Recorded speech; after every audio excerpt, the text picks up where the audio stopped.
আল্লাহর উপরে যার ভরসা যেমন হবে আল্লাহ তাকে দুনিয়াতে সন্তান ওইভাবেই দিবেন। মারিয়াম আলাইহিস সালাতু ওয়াস সালাম নির্জন এলাকায় একা একা ছিলেন। তার মা ছিল কাছে, তার বাবা তো নাই, তার বাবা আগেই মারা গিয়েছেন। তাহলে একজন মহিলা মানুষ একটা জঙ্গলের মাঝে, জঙ্গলের পাশে বসে সন্তানকে পেটে নিয়ে তিনি কাতরাচ্ছেন। ওখানে কোনো ডেলিভারির লোক লাগলো না, ওখানে কোনো সিজারের কোনো গাইনি ডাক্তার লাগলো না, ওখানে কোনো ঔষধ লাগলো না, কোনো পানি লাগলো না। ওই মারিয়াম আলাইহিস সালাতু ওয়াস সালামকে বিনা লোকের সামনে জনমানবহীন এলাকায় একা একা একমাত্র একটা গাছের নিচে ওই আল্লাহ মারিয়াম আলাইহিস সালাতু ওয়াস সালামের পেট থেকে ঈসাকে বের করলেন। সুবহানাল্লাহ। ওই আল্লাহ এখন আছে নাকি নাই? আল্লাহ কি বুড়া হয়ে গেছে? নাউজুবিল্লাহ। যে আল্লাহ আগে বার করতে পারতো সিজার ছাড়া, এখন পারে না। আল্লাহ এখন পারে না, এই জন্য সিজার করতে হবে, ডাক্তারের কাছে যেতে হবে। আমরা কথায় কথায় বলি যে আগেকার যুগ আর এখনকার যুগ সমান নয়, আবারও বলেন নাউজুবিল্লাহ।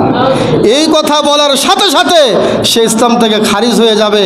সে যুগকে গালি দিল, সে অবশ্যই যুগ সম্পর্কে তার কোনো ধারণা নাই। আগের যুগ যেমন ছিল এখনই আছে, এখনও ওই যুগে আছে।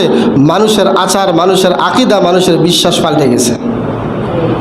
ওই মানুষ আর নাই, ওই আকীদা আর নাই। পেটের মধ্যে একটা লাথি দিলে, বাচ্চা যদি একটু লাথি দেয়, স্বামীকে বলে পেটের মধ্যে খোঁচা দিচ্ছে, তাড়াতাড়ি ডাক্তারের কাছে নাও। আর আগেকার স্বামীকে যদি বলতো যে পেটের মধ্যে লড়াচড়া করতেছে, বলতো যে আল্লাহর নামে আল্লাহকে ডাকো, জেকের আজকার করো, আর একটু পানি খেয়ে ডান কাত হয়ে শুয়ে থাকো, এটাই আল্লাহর নবীর সুন্নাত। সুবহানাল্লাহ। এভাবে তারা বলতো। আর এখন বলতো টাকা যেহেতু আছে, আর টাকার গরমে একটা চিৎকার দিলেই দৌড়ে যায় 2000 টাকা ভিজিট দিয়ে একটা ডাক্তারে দেখাতে। এই যে আলতা শুরু করলো, এই আলতার থেকে শুরু হলো পরবর্তীতে আপনার সিজার করার একটা পায় তারা। একবার আলতা করলেন, আলতা করার পরে আপনি ডাক্তারকে, গাইনিকে জিজ্ঞেস করতেছেন, স্যার বা ম্যাডাম, বাচ্চাটা আমার কেমনে আছে একটু কনসে, বাচ্চাটা আমার কি করে আছে, কেমনে আছে একটু বলেন তো, কাত হয়ে আছে না চিত হয়ে আছে না উপর হয়ে আছে না শুয়ে আছে, দেখেন কেমন বাজে কথাগুলো এই ডাক্তারকে জিজ্ঞেস করে। এবং ডাক্তার যারা আছে, গাইনি যারা আছে, তাদেরও বিশাল একটা ব্যবসা হচ্ছে এই সন্তানকে সিজারের মাধ্যমে দুনিয়াতে নিয়ে আসা। বিশাল ব্যবসা। কয় টাকা খরচ হয় তাদের, কয় টাকা খরচ করে একটা সিজারের পেছনে? টাকা নিচ্ছে 30,000, টাকা নিতেছে 60,000। এমন কিছু ডাক্তার আছে, তারা ডাক্তার নামে কলঙ্ক এবং কসাইয়ের ভূমিকা তারা পালন করতেছে। বলেন নাউজুবিল্লাহ। সম্মানিত উপস্থিতি, এই জন্য এই মারিয়াম আলাইহিস সালাতু ওয়াস সালাম, ঈসা আলাইহিস সালাতু ওয়াস সালামের জন্মকাল থেকে নিয়ে জন্মের হিস্ট্রি থেকে আমাদের শিক্ষার দরকার।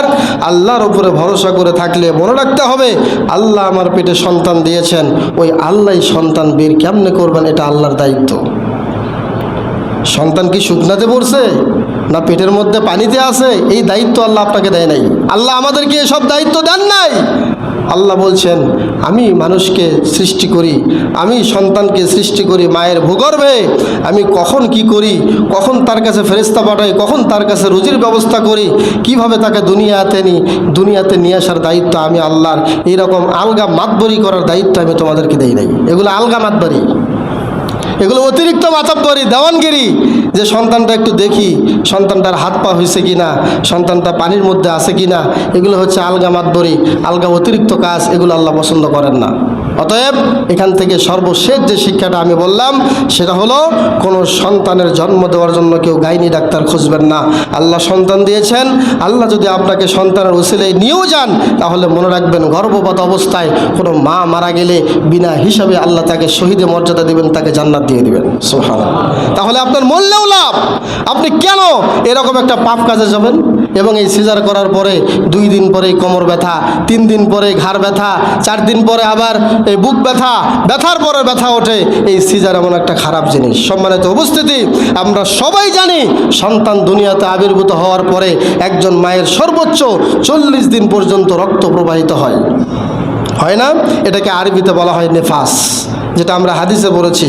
এই 40 দিন পর্যন্ত আল্লাহ তাআলা একজন নারীর সর্বোচ্চ 40 দিন পর্যন্ত একজন নারীর নামাজ রোজা সব আল্লাহ মাফ করে দিয়েছেন। সুবহানাল্লাহ। যখন 40 দিন পার হবে তখন সে সালাত শুরু করবে। এবং যদি কোনো কাজা রোজা থাকে তাহলে এরপরেই সে কাজা রোজাগুলো আদায় করে নেবে। তাহলে এই যে 40 দিন পর্যন্ত রক্ত বের হলো, আপনি সিজার করলে যে রক্তটা 40 দিন বের হতো, এ রক্ত 3 দিন পরে আর পাবেন না। প্রমাণ করে দেখিয়েন। যারা সিজার করেছেন তারাই জানেন, আমরা তো পুরুষ মানুষ, আমরা বুঝি না। 3 দিন পরে এই রক্ত আর পাবেন না।